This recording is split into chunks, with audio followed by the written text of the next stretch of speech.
Une vie sans douleur, serait-ce une vie humaine? C'est la question qui m'a longuement habitée après le spectacle « À la douleur que j'ai » de Virginie Brunel. Dans cette nouvelle création, la chorégraphe explore la douleur sous toutes ses formes. Cette émotion brute qui transperce le corps de façon fulgurante, lourde, frénétique, violente jusqu'à le désarticuler. Parfois, au contraire, elle trace subtilement son chemin, au ralenti, dans un silence immobilisant, comme pour nous élever vers quelque chose de plus grand que soi.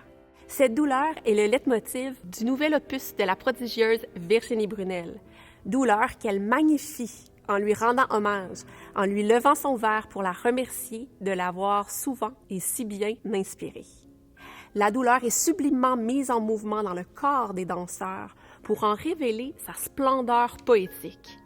Virginie Brunel a le talent de choisir et de diriger des interprètes matures et généreux qui savent laisser transparaître leur fragilité, leur vulnérabilité et ce, jusqu'à leurs limites physiques. À travers les images fortes qu'elle sait si bien chorégraphier, elle s'interroge sur l'inachevé, sur les fragments de présence qui nous restent de l'autre, même en son absence. Elle explore la densité du vide entourant ce lien qui ne se brise jamais.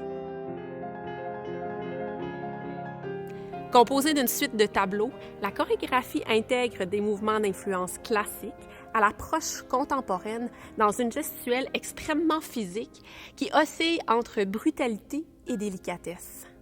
Le tout interprété sur des musiques tirées du grand répertoire, musique ayant le pouvoir de nous élever au-delà de cette douleur.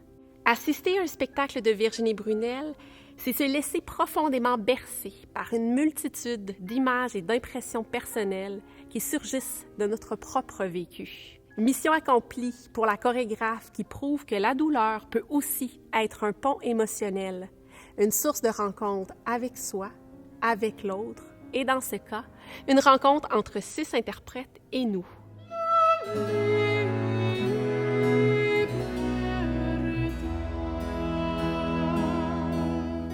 À la douleur que j'ai, un grand voyage humain.